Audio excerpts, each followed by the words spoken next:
America இப்போ ஒரு ஆபத்தான விளையாட்டை ஆரம்பிச்சிருக்காங்க. அமெரிக்காவோட அட்வான்ஸான பிரமாண்டமான போர்க்கப்பலான யுஎஸ்எஸ் ஜெரார்ட் போர்ட் அப்படிங்கிற போர்க்கப்பல் மத்திய கிழக்கு நோக்கி நகர ஆரம்பிச்சிருக்கு. ஏற்கனவே அந்த மத்திய கிழக்குல யுஎஸ்எஸ் ஆப்ரஹாம் லிங்கன் என்று சொல்லப்படுகிற மிகப்பெரிய ஒரு அட்வான்ஸான அமெரிக்காவோட போர்க்கப்பல் நிக்குது. இதெல்லாம் பார்க்கும்போது உங்களுக்கு என்ன தோணுது? உண்மையை சொல்லணும்னா இது ஒரு மிரட்டல் ராயதந்திரம். ஒருத்தன் கழுத்துல கத்திய வச்சுக்கிட்டு வா நாம சமாதானம் பேசலாமான்னு கூப்பிடுற அதே வேலை தான் இது. ஈரான்ல இருந்து இதை பார்க்குறவங்களுக்கு எவ்வளவு பெரிய அவமானமா இருக்கும் என்பதை யோசிச்சு பாருங்க. ஒரு பக்கம் ஈரானோட அணுசக்தி திட்டத்தை பற்றி பேசணும்னு அமெரிக்கா சொல்றாங்க.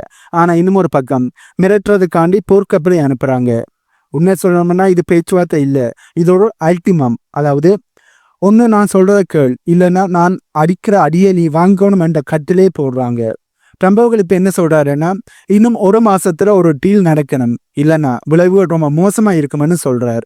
இதுல கொடுமை என்னன்னா, இதே அமெரிக்கா தான் இஸ்ரேலுக்கு எல்லா விதமான நவீனமான ஆயுதங்களை அள்ளி கொடுத்து கொண்டு இருக்காங்க. ஆனால் ஈரான் கிட்ட மட்டும் எந்த ஒரு ஆயுதங்களுமே இருக்கக்கூடாது, எந்த ஒரு மிசைல்களும் இருக்கக்கூடாதுன்னு சொல்றாரு. இது எந்த மாதிரியான உலக நீதியானு தான் எனக்கு தெரியல.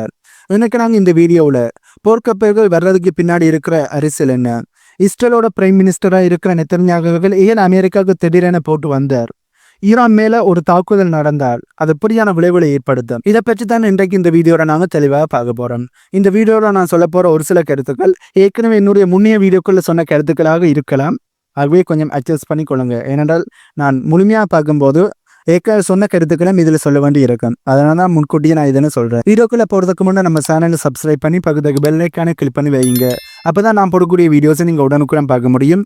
வாங்க போய் வீடியோக்குள்ளே போகலாம். ட்ரம்ப் அவர்கள் மறுபடியும் தன்னோட பழைய ஸ்கிரிப்டை தூசி தட்டி எடுத்திருக்கார். ட்ரம்ப் அவர்களோட ஸ்டைல் என்ன? முதல்ல பயங்கரமாக மிரட்டுவார், அப்புறம் ஒரு டெட்லைனை முன்வைப்பார். நான் சொல்கிறத கேளு, இல்லைன்னா அவ்வளோதான் என்று மிகப்பெரிய ஒரு அச்சுறுத்தல் கொடுப்பார். இப்போ ஈரான் விஷயத்திலையும் அதைத்தான் இவர் பண்ணுறார். நாங்கள் ஒரு டீல் போடணும், இல்லைன்னா அது ஈரானுக்கு, அதாவது நாங்கள் டீல் போராடி அது ஈரானுக்கு ரொம்ப வேதனையான ஒரு விஷயமா முடியும்னு பகிரங்கமாக ஓப்பனாகவே மிரட்டலை கொடுக்குறாரு. இப்போ அமெரிக்கா தரப்புல இருந்து சொல்றது ஈரான் கேட்டு டீலுக்கு ஓகே சொல்லணும். அப்படி டீல் நடக்காட்டி அமெரிக்கா ஈரானுக்கு எதிரான தாக்குதலை செய்வோம் என்பதுதான் அவரோட மிரட்டல். ஆனால் இங்கே நாம் கவனிக்க வேண்டியது டைமிங். ஒரு பக்கம் அமெரிக்கா பேச்சுவார்த்தைக்கு ஒரு மாதம் டைம் கொடுக்குறாங்க. அதே டைமில் இன்னும் ஒரு பக்கம் இரண்டு மிகப்பெரிய பிரமாண்டமான போர்க்கப்பலை ஈரானை நோக்கி அனுப்பி வச்சிருக்காங்க. இதுக்கு பேர் பேச்சுவார்த்தை என்று சொல்வதா? கண்டிப்பாக இல்லை. இது துப்பாக்கி முனையில வச்சு மிரட்டுற ஒரு வேலை. இந்த நேரத்தில் தான் இஸ்ரேலோட பிரைம் மினிஸ்டராக இருக்கிற நெத்தன்யாகு அவர்கள் அமெரிக்காவுக்கு பயணம் பண்றார், விசிட் பண்றார். இதை நீங்க நல்லா கவனிங்க. மத்திய கிழக்குல, அதாவது மிடில் ஈஸ்ட்ல பதட்டமானது அதிகமாகும் போதெல்லாம் நெத்தன்யாகு சும்மா இருக்கவே மாட்டார். அமெரிக்காவோட பிடியை இன்னும் டைட் பண்ண சொல்லி அதிக அழுத்தத்தை கொடுக்குறதான் நெத்தன்யாகுவோட வேலை. இப்போ நெத்தன்யாகு அமெரிக்காவுக்கு போனதுக்கு பின்னாடி ஒரு முக்கியமான விஷயம் இருக்கு. ஈரான் கூட வெறும் அணுசக்தி ஒப்பந்தம் மட்டும் போட்டால் பத்தாது, அவங்க கிட்ட இருக்கிற மிசைல்களை அளிக்கணும், அவங்க மற்ற நாடுகளோடு வச்சிருக்கிற உறவுகளை துண்டிக்கணும்னு புது புது நிபந்தனைகளை சேர்க்க சொல்றார் நெத்தன்யாகு அவர்கள். ஒருவேளை ஈரான் இதற்கு ஓகே சொல்லாட்டி, இதனை ஏற்றுக்கொள்ளாட்டி, ஒத்துக்கொள்ளாட்டி அவங்க மேல் நேரடி தாக்குதல் நடத்த அமெரிக்காவோட கிரீன் சிக்னலை வாங்குறதுக்காண்டி தான் நெத்தன்யாகு அவர்கள் அமெரிக்காவுக்கு விசிட் பண்ணியிருக்கார். இந்த விசிட்டோட உண்மையான நோக்கமும் அதான். ஆனால் இங்கே தான் பெரிய ஒரு ட்விஸ்டானது இருக்கு. நெத்தன்யாகு அவர்கள் எதிர்பார்த்த அந்த முழுமையான பச்சை கொடி, முழுமையான கிரீன் சிக்னலை அமெரிக்கா கிட்ட இருந்து நெத்தன்யாகு கிடைச்ச மாதிரி தெரியல. அமெரிக்காவோட மிரட்டல்கள் சத்தமா இருந்தாலும் ஒரு நேரடி போருக்குள்ள போறதுக்கு அமெரிக்கா இன்னுமே தயங்குறாங்க. அதனால தான் நெத்தன்யாகு அங்கிருந்து கிளம்பும் போது, அதாவது அமெரிக்காவிலிருந்து மறுபடியும் இஸ்ரேலுக்கு கிளம்பும் போது கொஞ்சம் அதிருப்தியோடவே கிளம்பினதா அங்கிருந்து வேற ரிப்போர்ட்ஸ் அனைத்துமே சொல்லுது. இப்ப இந்த விஷயத்துல அமெரிக்காவோட இரட்டை வேடத்தை நாங்க பார்க்கணும். ஈரான் கிட்ட மிசைல்கள் இருக்கக்கூடாதுன்னு சொல்ற இதே அமெரிக்கா தான் இஸ்ரேலுக்கு உலகத்திலேயே அதிநவீனமான அட்வான்ஸான ஆயுதங்களை வேறு கொடுக்குறாங்க. காசாவில் இவ்வளவு உயிர் பலிகள் நடக்கும் போதும் இஸ்ரேலுக்கு ஆயுத சப்ளை அமெரிக்கா குறைக்கல. லெபனான்ல இஸ்ரேல் தாக்குதலை நடத்துறாங்க, சிரியாவில் தாக்குதலை நடத்துறாங்க. இப்படி இருந்துமே அமெரிக்கா தொடர்ந்து இஸ்ரேலுக்கான ஆயுதங்களை கொடுக்குறாங்க. ஆனா இதுக்கெல்லாம் காரணம் ஈரானோட மிசைல்கள் அப்படின்னு அமெரிக்கா ஒரு கதையை கட்டி விடுறாங்க. ஆனா யோசிச்சு பாருங்க, இஸ்ரேல் கிட்ட அணு ஆயுதங்கள் இருக்கு. என்னதான் அதை இஸ்ரேல் ஓப்பனா ஏற்றுக்கொள்ளாட்டியும் இஸ்ரேல்கிட்ட அணு ஆயுதம் இருக்கு என்பதுதான் உண்மை. அவங்க கிட்ட உலகத்திலேயே அட்வான்ஸான மிசைல்களும் இருக்கு. இப்போ ஈரான் தன்னோட பாதுகாப்புக்கான மிசைல்களை வச்சிருக்கிறது எப்படி தப்பாகும்? இப்ப இஸ்ரேல்கிட்ட ஆயுதங்கள் இருக்கும்போது ஈரான்கிட்ட ஆயுதங்கள் இருப்பது தானே சரி.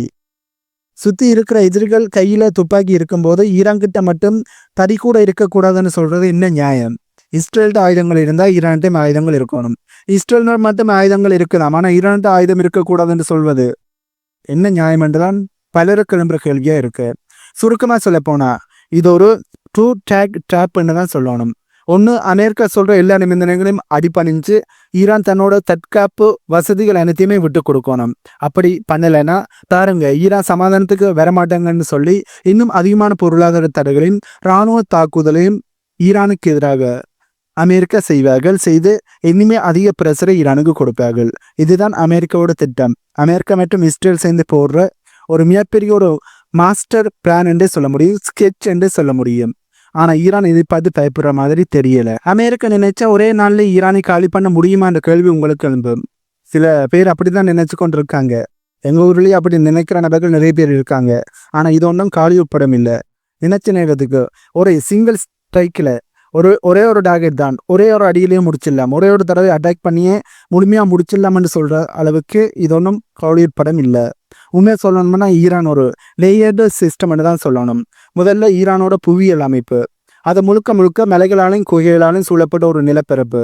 ஈரான் தங்களோட முக்கியமான இராணுவ தளங்களையும் அணுசக்தி நிலையங்களையும் பூமிக்கு அடியில பல 100 அடி ஆழத்துல வச்சிருக்காங்க. அமெரிக்காவோட அட்வான்ஸான மிசைல்களால அவ்வளவு சீக்கிரம் இதை ஒண்ணுமே பண்ண முடியாது. அடுத்தது ஈரானோட மக்கள். அவங்க 47 வருஷமா அமெரிக்காவோட நெருக்கடிக்கு மத்தியில தான் வாழ்ந்து பழகிட்டாங்க. வெளிநாட்டில இருந்து ஒரு தாக்குதல் வருதுன்னு தெரிஞ்ச அங்கே இருக்கிற உள்நாட்டு அரசியல் சண்டையெல்லாம் முகரமா போயிடும். மக்கள் எல்லாரும் தேசிய உணர்வு காரணமா உண்மை சேர்ந்துருவாங்க.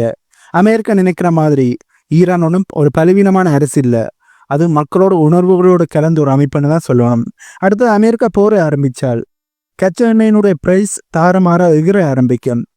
ஸ்டேட் ஆஃப் காமர்ஸை ஈரான் மூடுவார்கள். இதனால் கச்சா எண்ணெயினுடைய பிரைஸ் ஏறுறது மட்டும் இல்லாமல் உலகத்தில் நடக்கின்ற நிறைய வர்த்தகங்கள் பாதிக்கப்படும், நிறைய பொருட்களோட விலை மீற ஆரம்பிக்கும்.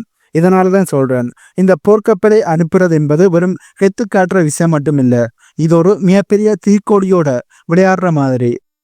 ஒரு சின்ன தப்பு நடந்தா கூட அது உலகளாவிய பணவீக்கத்துக்கும் பொருளாதார வீழ்ச்சிக்கும் கொண்டு போய் விட்டுரும். உலகத்தினுடைய பொருளாதாரம் ஆட்டங்கண்டு உலகத்தில் மிகப்பெரிய ஒரு பொருளாதார நெருக்கடி ஏற்படக்கூடிய வாய்ப்புகளும் இருக்கு. இது ஈரான் அமெரிக்கா போர் மட்டுமா இருக்காது, இது மிகப்பெரிய உலக ரீதியான விளைவுகளை ஏற்படுத்தக்கூடியது. இதை அமெரிக்காவுக்கு தெரியும். அமெரிக்கா தெரிஞ்சும் இதை செய்கிறார்களா என்ற கேள்விதான் பல மத்தியில் எழும்பியிருக்கு. இன்னும் ஒரு முக்கியமான விஷயம், அமெரிக்கா செய்கிற பொருளாதார தடை. அமெரிக்காவோட கருவூல செயலாளர் ஸ்காட் பென்சன்ட் அவர்கள் என்ன சொல்லியிருக்காருன்னா, நாங்கள் ஈரானோட பண மதிப்பை குறைச்சிட்டோம், அவங்க கிட்ட டாலர் இல்லாமல் பண்ணிட்டோம்னு பெருமையாக பேசுகிறார். கொஞ்சம் யோசிச்சு பாருங்க, பண மதிப்பு குறையுதுன்னா யாரோட வாழ்க்கை பாதிக்கப்படும்? அங்கே இருக்கிற அதிகாரிகளுக்கா? இல்லவே இல்லை. அங்கே இருக்கிற ஒரு சாதாரண குடும்பம் பால் வாங்குறதுக்கோ மருந்து பொருட்கள் வாங்குறதுக்கோ கஷ்டப்படுவாங்க. அங்கே இருக்கிற மக்கள் தான் அதிகமாக பாதிக்கப்படுவாங்க. இதுக்கு பேரு ராயதந்திரம் இல்லை, இதுக்கு பேரு சாதாரண மக்களுக்கு எதிராக செய்கின்ற போர். ஒரு பக்கம் ஜனநாயகம் டெமோக்ரஸின்னு பேசிக்கிட்டு இருக்கிற அமெரிக்கா, இன்னும் ஒரு பக்கம் ஒரு நாட்டோட சாதாரண மக்களை பட்டினி போடுறது எவ்வளவு பெரிய இரட்டத்தன்மை. இதைத்தான் அமெரிக்கா இப்ப செஞ்சோன்னு இருக்காங்க. ஈரான் இப்ப தன்னோட 47வது புரட்சி தினத்தை கொண்டாடி கொண்டு இருக்காங்க. லட்சக்கணக்கான மக்கள் ரோட்டில் இறங்கி தங்களுடைய அரசாங்கத்துக்கு ஆதரவாக ரோட்டில் இறங்கி பேரணியை நடத்துறாங்க. இவங்களெல்லாம் அமெரிக்கா மிரட்டலால பணிய வச்சிட முடியுமா? அப்படி நீங்க நினைக்கிறீங்கன்னா அது வெறும் கனவா தான் இருக்கு. உலகத்தில் அமைதி வேணும்னா அமெரிக்கா செய்ய வேண்டியது கப்பல்களை அனுப்புறது இல்லை, ஈரானை ஒரு தனி நாடா மரியாதையோட நடத்த கத்துக்கணும். ஈரானி ஒரு புனிய கைதியாவோ இல்லை அமெரிக்கா விளையாடுற ஒரு பொம்மையாகவோ நினைச்சிட்டாங்கன்னா அது தவறு. அப்படி ஈரான் இல்லை. ஈரானோட புனிய கைதியும் இல்லை, ஈரானோட பொம்மையும் இல்லை, அது ஒரு நாடு. அங்கே இருக்கிறவங்க மனிதர்கள். இந்த உண்மையை அமெரிக்கா புரிஞ்சுக்கணும். புரிஞ்சு அதுக்கேற்ற மாதிரி நடவடிக்கையில் ஈடுபடணும். ஆனால் அமெரிக்கா இதை புரிஞ்சு கொள்வார்களா? கண்டிப்பாக புரிஞ்சு கொள்ள மாட்டாங்க என்பதை நான் 100% எடுத்து சொல்வேன். ஆகவே இந்த வீடியோவில் நான் சொல்ல வந்த கருத்துக்கள் இவ்வளவுதான். இந்த வீடியோவில் நான் சொன்ன தகவல்கள் உங்களுக்கு புதிதாக இருந்திருக்கும் என்று நம்புகிறேன். இந்த வீடியோவின் மூலம் நீங்கள் ஒரு முடிவுக்கு வந்திருப்பீங்கள், ஒரு நிலைப்பாட்டை எடுத்திருப்பீங்கள், யார் பக்கம் நியாயம் இருக்கு, யார் செய்வது தவறு என்பதை நீங்கள் புரிந்து கொண்டிருப்பீங்கன்னு நான் நம்புகிறேன். ஆகவே அப்படி நீங்கள் புரிந்து கொண்டால் இந்த வீடியோக்கு ஒரு லைக் பண்ணி நம்ம சேனலை சப்ஸ்கிரைப் பண்ணி பக்கத்துக்கு பெல் ஐக்கானை கிளிக் பண்ணி வைங்க. அப்போ தான் நான் போடக்கூடிய வீடியோஸை நீங்கள் உடனுக்குடன் பார்க்க முடியும். இன்னும் ஒரு புதிதான தகவல்கள் உள்ளடங்கி புதிய வீடியோவில் உங்களை மீட் பண்ணுறேன்.